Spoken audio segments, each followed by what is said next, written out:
Hey guys welcome.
मम्मा कहती है कि बेसमेंट में हर रोज 12 बजे रोने की आवाजें आती है। क्रिस्टन जो होती है उसकी लड़की वो मतलब कि ठान लेती है कि मैं भी उस बेसमेंट में जाऊंगी।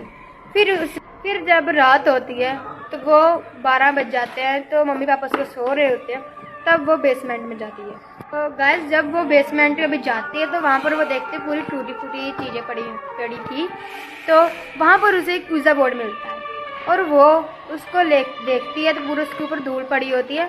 धूल को साफ करती है तो वो मजाक में उज़ा बोर्ड से पूछती है कि यहाँ पर कोई भूत है, और वो उज़ा बोर्ड का जो पॉइंट था वो जल्दी से जाकर हाँ पर टिक जाता है, जैसे यस पर आ जाता है। वो सोचती है और हंसने लगती है कि ये हवा से होगा। जब ये जाने लगती है तभी कुर्सी हिलती है और जब वो भागने लगती है तो दरवाज़ा अपने आप बंद हो जाता है और उसके ऊपर लिखता है game is not over yet. इसका मतलब था कि ख़त्म नहीं हुआ है। और अगली सुबह हो जाती है, उसकी मम्मा देखती है कि उसके कमरे में कोई भी नहीं है।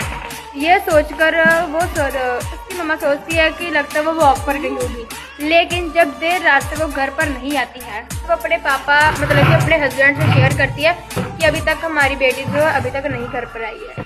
फिर उसके पापा कहता है जब मैं रात को पानी पीने के लिए गया था तो तब मुझे बेसमेंट से किसी की चीखें और रोने की आवाज़ें आ रही थी। जब उसके माता पिता दोनों बेसमेंट की तरफ जाते हैं तो अपनी बेटी को देखते हैं, बेसमेंट के दरवाज़े को ओपन करते हैं, अपनी बेटी को बेहोशी की हालत में देखते हैं। जब उसके अपने रूम में लेकर आते हैं तब उसको बेहोश होती है। 10 मिनट बाद उसको होश आ जाता है। जब उसको होश आता है तो अपने मम्मा पापा को बताती है कि कल रात जो मैंने देखा वो बहुत डरावना हॉन्टेड था, वहाँ पर मैंने एक भूत को देखा। उनके मम्मी पापा ने सोचा कि ये उसका भ्रम होगा, लेकिन आपको तो पता है वो उसका भ्रम नहीं था। जब वो रात पर देर तक सोती नहीं, रात हो जाती है लेकिन वो सोती नहीं है। उसकी अचानक ही लाइटें जो है अपने आप और ऑफ होने लगती है। तो लाइटें जो ऑन ऑफ होने लगती है, ऑन ऑफ होने लगती है। जब वो देखती है, बैठती है और देखती है कि यहाँ पर उसके टेबल पर एक उज़ा बोर्ड था और नाल ही 4 मोमबत्तियाँ जगी थी, मतलब कि ऑन थी।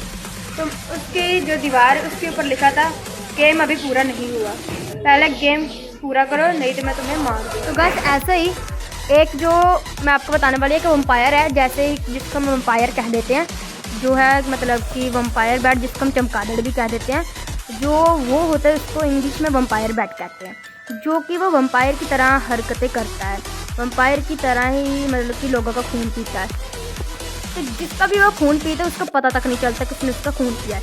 वो कैसे, ये जो वम्पायर बैट होती है मतलब कि रात के समय जो है निकलते हैं बाहर, और ये जो इसका थूक होता है जिसको ड्रैकुला स्लीवा कहते हैं, तो इसको थूक को ही ड्रैकुला स्लीवा जो है वो कहा जाता है। क्यों? क्योंकि गाइस ये जो होते हैं मतलब कि वम्पायर बैट, इसका जो थूक है ये किसी भी जानवर को रात के समय डाल देता है और उसकी जिस जगह पर उसने ये थूक डाला होता है वो जगह पूरी सुन्न पड़ जाती है, जिससे वो उस जगह पर खून पीता है, दांत मार देकर खून पीता है। ये सिर्फ जो होते हैं हम चमगादड़ कुछ भी खाते नहीं हैं, सिर्फ खून पीते हैं, और ये किसी को पता भी नहीं है चलता, आज तक किसी को पता नहीं है कि ये खून पीते हैं, और इनको वम्पायर बैट का नाम दिया गया है। और गाइस आप सोच रहे होगे वीज़ा बोट का नाम कैसे पड़ा, मतलब कि वीज़ा बोट का। और जो ये नाम है एक इसी बैट ने पड़ा है, मतलब कि वम्पायर ने, इसमें वम्पायर बैट से ही पड़ा है। एक बात की बात है कि जो एक पर्सन था उसने मजाक के ये जो है वीज़ा बोट उठाया। जैसे ही हम सवाल पूछते ऐसे उसने भी पूछे सवाल को, और उसने ये पूछा कि तुम्हारा नाम क्या है। जैसे ये अक्षर से लिखे होते ना वीज़ा, मतलब कि वीज़ा बोर्ड पर जैसे अक्षर लिखे होते वैसे उसने मतलब कि एक एक पर जो होता है वो पॉइंट वो रखा, और इससे इसका नाम जो वीज़ा बोर्ड मतलब कि वीज़ा बोर्ड पड़ा। और उसने कहा कि तुम्हारे मतलब क्या है नाम का, और जो उसने ऊपर से फिर कहा गुड लक। इसका क्या मतलब है ये तो आज तक मुझे भी नहीं पता चला, और साइंस में अभी तक इसका मतलब कि पता नहीं है कि उसने अपना नाम तो बता दिया और बाद में गुड लक कह दिया। गुड लक का मतलब ये भी हो सकता है कि उसने उसको कहा हो कि अब तुम नहीं मतलब कि जियोगे या फिर मर जाओगे, जहाँ ये होगा मतलब, या फिर गुड लक का मतलब क्या है। तो या फिर ये भी मतलब हो सकता है कि कोई तो होगा जिस पर्सन इसका पूछा था वीज़ा बोर्ड मतलब कि वीज़ा बोर्ड का जो पूछा था नाम, उसकी डेथ हो गई। जब उसके एक हफ्ते बाद लाश निकाली गई तो उसके सारे शरीर पर नोचें थी, जैसे किसी आत्मा ने मतलब कि अपने नाखून खुबाए हों। इस प्रकार से हुआ ये सब। तो गाइस जिस प्रकार से मतलब कि हमारी बर्थ डेट होती है ऐसे ही हमारी डेथ डेट भी होती है गाइस। जैसे कि मतलब कि जिस दिन हमारा मतलब कि जन्म होता है मतलब कि बर्थडे होता है ऐसे ही हमारी डेथ डेट होगी। जब हमारा जन्मदिन होता है उसको तो हम पता है कि किस तारीख को होता है, लेकिन हमें ये नहीं पता होता कि जब हमारी डेथ डेट होगी, जब हम मरेंगे, तो ये किसी को भी पता था कि ये कब मैं मरूंगा। तो बस कुछ देश ऐसे हैं जिसमें जो है कि अपने जन्मदिन को मरणदिन समझते हैं और जन्मदिन के दिन रोते हैं। और क्या पता आज के दिन कितनों की डेथ होनी होगी, किसी को नहीं पता कि आज मेरी डेथ होनी है या फिर नहीं। मुझे अपना भी नहीं पता वैसे। तो इस प्रकार से जो है ये मैंने किसी से नॉलेज मिली, अपनी नॉलेज से बता रही हूँ ये वाली डेट, बर्थ डेट और मतलब डेथ डेट। ऐसे कुछ देशों में ना जब जन्मदिन होता है, हमारे यहाँ पर इंडिया में जन्मदिन को सेलिब्रेट करते हैं, लेकिन कई देशों में जन्मदिन को मतलब कि डेथ डेट समझ के रोते हैं उस दिन।